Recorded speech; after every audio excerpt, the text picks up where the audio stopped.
Hello दोस्तों, मैं हूं संजय। मैं आप लोगों के लिए एक कहानी लेकर आया जो आपको सफल बना सकती है। ये कहानी किसी एक गांव में रहने वाले मूर्तिकार की है जो बहुत ही सुंदर मूर्तियां बनाता था और इस काम से वो अच्छा जीवन यापन कर पाने लायक कमाता भी था। कुछ समय बाद उसको एक बेटा हुआ जिसने कम उम्र में ही मूर्तियाँ बनाना शुरू कर दिया और उसकी मूर्तियाँ भी बहुत सुंदर दिखती थी। मूर्तिकार ने अपने बेटे की सफलता से काफ़ी खुश था।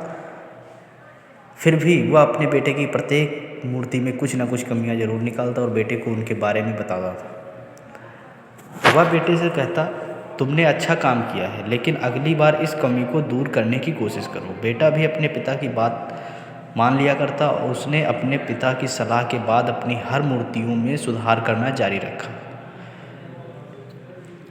इसके बाद बेटे की मूर्तियाँ दिन प्रतिदिन पिता की मूर्तियों से बेहतर होती गईं। और एक समय ऐसा भी आया जब लोग बेटे की मूर्तियों को पिता की मूर्तियों की तुलना में ऊंचे दामों पर खरीदने लगे, जबकि पिता की मूर्तियां पहले की तरह ही बिकती रहीं। पिता ने अभी तक अपने बेटे की मूर्तियों में कमियां निकालना बंद नहीं किया था, लेकिन बेटा अब पिता के इस बर्ताव से खुश नहीं था। फिर भी वह बिना दिमाग लगाए उन कमियों को स्वीकार कर लेता था और पिता के सुझाव के अनुसार अपनी मूर्तियों में सुधार करता रहा।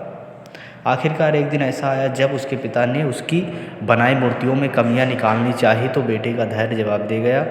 बेटे ने कहा, अगर आप इतने श्रेष्ठ मूर्तिकार होते तो आपकी मूर्तियां मेरी मूर्तियों से कम कीमत पर नहीं बिकती। मुझे नहीं लगता कि मुझे अब आपकी सलाह की आवश्यकता है। मेरी मूर्तियां परफेक्ट हैं। पिता ने यह सुनकर अपने बेटे को सलाह देना बंद कर दिया। कुछ महीने बीत गए। बेटा खुश था, लेकिन फिर उसे एहसास हुआ कि उसकी मूर्तियों की अब उतनी तारीफ नहीं की जाती जितनी पहले की जाती थी और अब उसकी मूर्तियों की कीमतें भी बढ़ना बंद हो गईं। पहले तो उसे कुछ समझ नहीं आया, लेकिन फिर वह अपने पिता के पास गया और उसने उनसे मदद करने को कहा।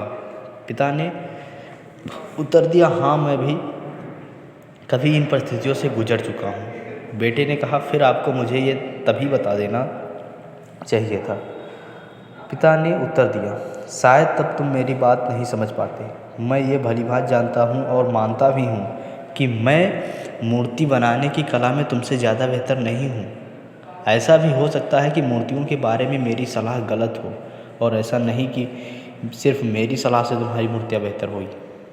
लेकिन जब मैंने तुम्हें तुम्हारी मूर्ति में कमियां बताई तो तुमने जो बनाया था उससे तुम संतुष्ट नहीं थे। फिर तुम्ही ने खुद को बेहतर बनाने की कोशिश की और उस प्रयास ने तुम्हारी मूर्तियों को बेहतर बनाया और परिणाम स्वरूप तुम सफल हुए। लेकिन यह भी उतना सच है कि जिस दिन से तुम्हें लगा कि अब तुम्हारे काम में सुधार की कोई गुंजाइश नहीं है, तुम्हारा विकास रुक गया। लोग हमेशा तुमसे अधिक की उम्मीद करते हैं और इसलिए अब तुम्हें ना तो अपने काम के लिए ज़्यादा सराहना मिलती है और ना ही इसके लिए ज़्यादा पैसे मिलते हैं। बेटा कुछ देर चुप रहा, फिर उसने पूछा, तो अब मैं क्या करूं? बेटे के सवाल के जवाब में पिता ने एक छोटा लेकिन असंतुष्ट होना सीखो। विश्वास करो कि सुधार और बेहतर बनने के लिए हमेशा जगह है। यह एक बात तुम्हें भविष्य में निरंतर प्रगति करने के लिए हमेशा प्रेरित करेगी और हमेशा सुधार करती रहेगी, तुम्हें पहले से ज़्यादा बेहतर बनाती रहेगी।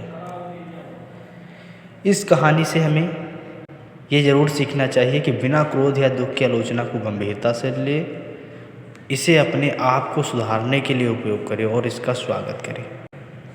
दोस्तों, आपको यह ज़बरदस्त मोटिवेशन कहानी कैसी लगी हमें कमेंट में ज़रूर बताएं और हमारे इस चैनल को सब्सक्राइब कर लें ताकि ऐसी बेहतरीन सी कहानियाँ आपको सुनने को मिल सकें। जय हिंद, धन्यवाद। फिर मिलते हैं नेक्स्ट वीडियो में।